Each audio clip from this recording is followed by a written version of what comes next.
જય શ્રી રામ. અમે જઈ ભાઈબંધ દોસ્તાર ભાઈ, અમે ગાંઠિયા ખાવા અને પૌવા ખાવા.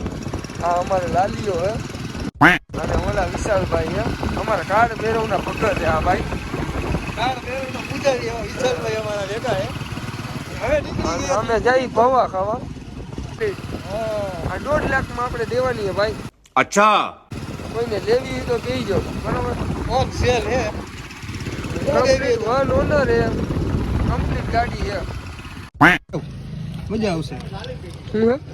ઓફરિંગ છીએ તમારા માટે, ડુંગળી વાળા પૌવા બટેટા છીએ, સાથે પાઇનેપલ સોડા છે. ઓ ભાઈ, અમારે એકલા નો ખાવા આવા જો જાવ. તમે દાઢીને ભેગું નો ખવડાવો દાઢી ભાઈ. પૌવા ખાવામાં લોભ ન લાલી એને જો એક મોઢું ખુલે, એક આંગળી ખુલે. ખાવાની લે મજા લાલી. અલગ છે કોઈની મસ્ત. હા એ અમે ફાકી બંધ કરી દીધી. અમારે 5 આંગળે જવા માંડ્યા, કોઈ કહેતા નહીં.